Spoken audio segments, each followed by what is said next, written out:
Bismillahirrahmanirrahim. Today we are going to discuss Goldstein experiment, which is also known as discovery of proton. ठीक, ये भी belong कर रहा है डिस्चार्ज ट्यूब एक्सपेरिमेंट से. अब देखें, इनिशियली क्रूक्स ट्यूब में क्या देखा था हमने.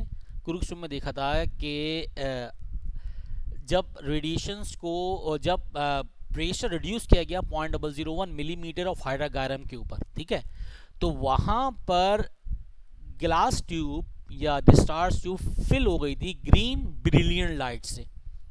ठीक है, और इसका मतलब कि डिस्चार्ज हो गई जो भी गैस मौजूद थी उसमें, यकीनन वो हाइड्रोजन गैस थी. और कुछ रेडिएशंस ऐसी थी जो कैथोड से ओरिजिनेट हो रही थी, कैथोड से निकल रही थी और स्ट्राइक कर रही थी एनोड के ऊपर.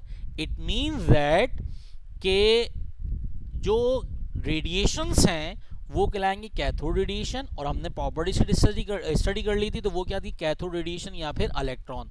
तो डिस्कवरी ऑफ इलेक्ट्रॉन के बाद बहुत सारे साइंटिस्ट आए जिन्होंने गैसेस चेंज किया, इलेक्ट्रोड चेंज किए, लेकिन बार बार E/m रेशो सेम आ रहा था. इट मीन्स दैट कि अब मजीद इसमें कोई डिस्कवरी नहीं हो सकती.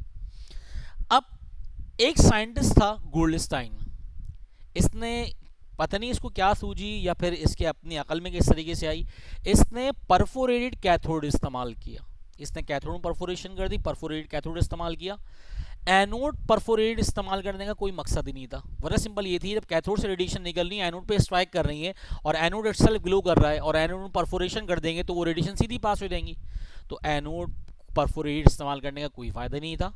तो यहां पर जब कैथोड में परफोरेशन की गई तो क्या देखा भाई, तो यहां देखा कि कुछ रेडिएशंस तो ऐसी हैं जो कैथोड से निकल रही हैं, स्ट्राइक कर रही हैं एनोड के ऊपर. तो एनोड तो ग्लो कर रहा है, लेकिन कैथोड या सिंपल वर्ड में एंटी एनोड, एंटी एनोड क्या होगा, कैथोड, कैथोड के बैक साइड के ऊपर रेड कलर की ग्लोनेस हासिल हुई. इट मीन्स दैट कुछ रेडिएशंस ऐसी भी हैं जो एंटी कैथोड मूव कर रही हैं, जो कैथोड के खिलाफ मूव कर रही हैं, और वो यकीनन कौन सी होंगी, एनोडिक रेस. तो यहां पर ऑब्जर्वेशन की बात पता चला कि भाई कुछ रेडिएशंस ऐसी हैं जो बिहाइंड कैथोड हमें हासिल हुई हैं. लेकिन क्यों हासिल हुई हैं भाई, वजह क्या थी, सिंपल. तो यहां पर देखा गया जब 10 to 15 KV high source of voltage provide किया गया, तो देखें एक तो रेडिएशंस हैं जो कैथोड से निकल रही है एनोड पे आ रही हैं, तो एनोड से जो निकल रही है वो यकीनन क्या होंगी, पॉजिटिव रेडिएशंस, यानी इसकी प्रॉपर्टीज भी हैं वो तकरीबन सिमिलर हैं, जस्ट क्या डायरेक्शन डिफरेंट है. वो निकल रही हैं पॉजिटिव रेडिएशन एनोड से, और वो पास हो रही हैं परफोरेटेड कैथोड से, और कैथोड के बैक साइड पर ग्लास से टकरा के रेड कलर की ग्लोनेस प्रोड्यूस कर रही हैं. और जब इसका E/m रेशो गया वो चेंज आया. ठीक है, तो यहां पर देखा गया कि भाई डिस्कवरी ऑफ प्रोटॉन इस सिंपल वर्ड में यहां पर एनोडिक रेस डिस्कवर हो गई हैं.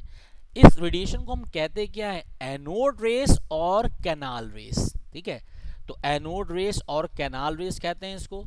यहां पर पार्टिकल इस एनोड रेस, अब ये सिंपल क्या है भाई, ये करती हैं कैरी पॉजिटिव चार्ज. अच्छा, हमने जो स्टडी की थी प्रॉपर्टीज की, वो सारी की सारी प्रॉपर्टीज जो कैथोड रेडिएशन की थी वही एनोड रेडिएशन की, कोई चेंज नहीं है. हाँ, इसमें इलेक्ट्रिक फील्ड ये जाहिर करती है कैथोड रेडिएशन क्या है, पॉजिटिव रेस है, क्योंकि इलेक्ट्रिक फील्ड में anodic rays deflected towards negative electrode, positive rays. और दूसरी बात, मैग्नेटिक फील्ड के अंदर जो कैथोड रेडिएशन थी वो डिफ्लेक्ट कर गई थी नॉर्थ पोल की तरफ, तो एनोडिक रेस कहाँ मूव करेंगे, साउथ पोल की तरफ. ये मल्टीपल चॉइस याद होने चाहिए. तो पार्टिकल एनोडिक्स क्या होती हैं, पॉजिटिव चार्ज पार्टिकल्स होते हैं, और उसको नाम क्या गया, प्रोटॉन. ठीक है, तो अच्छा, एक प्रोटॉन का मतलब सिंपल क्या है पता होना चाहिए. प्रोटॉन समझे कि भाई एक संस्कृत का वर्ड है जिसके मायने क्या होते हैं, जिसके मायने होते हैं फर्स्ट फंडामेंटल पार्टिकल. यानी कि सिंपल वर्ड में अगर हम देखें, इलेक्ट्रॉन या न्यूट्रॉन ना हो तो इलेक्ट्रॉन न्यूट्रॉन के ऊपर एटम एग्जिस्ट, एटम की एग्जिस्टेंस जरूरी नहीं है. अगर प्रोटॉन होगा तो एटम होगा, अगर प्रोटॉन नहीं है तो एटम नहीं है. इसका मतलब जो एक बुनियादी जर्रा बेसिक एटम की एग्जिस्टेंस के लिए वो कौन सा होता है, प्रोटॉन. फॉर एग्जांपल हाइड्रोजन के पास एक इलेक्ट्रॉन एक प्रोटॉन है, कोई न्यूट्रॉन नहीं है. इलेक्ट्रॉन बाहर निकल के चला गया तो एटम तो तबाह नहीं हुआ ना भाई. इसका मतलब हाइड्रोजन एक इलेक्ट्रॉन लॉस करने पर भी वो एटम ही रहा, भले से वो आयन में कन्वर्ट हो गया, वो एटम तो है. इट मीन्स दैट कि एक proton +1 H positive is also known as proton. ठीक है, इसको नाम क्या दिया गया, प्रोटॉन का. यहां पर ये जो था ये डिपेंड कर रहा है किस पर, नेचर ऑफ गैस के ऊपर। अब जब डिफरेंट गैसेस चेंज की गई तो यहाँ पर E बाय एम रेशियो जो था वो क्या आ गया, डिफरेंट। ठीक है, तो E by M ratio different क्यों आया, वजह ये थी जैसे जैसे हम गैसेस चेंज करेंगे गैसेस में प्रोटॉन क्या हो रहे हैं, डिफरेंट हो रहे हैं। एक गैस लेंगे जिसमें एक प्रोटॉन है तो E by M, mass change हो गया ना भाई प्रोटॉन के ऊपर, यानी मास इस पर डिपेंड कर रहा है, न्यूट्रॉन प्रोटॉन के ऊपर, तो चार्ज तो सेम रहा। तो E बाय एम रेशियो अगर देखिए हम बात करें E by M ratio of electron और E by M ratio of proton, दोनों के E सेम है, मास किसका ज्यादा है, प्रोटॉन का।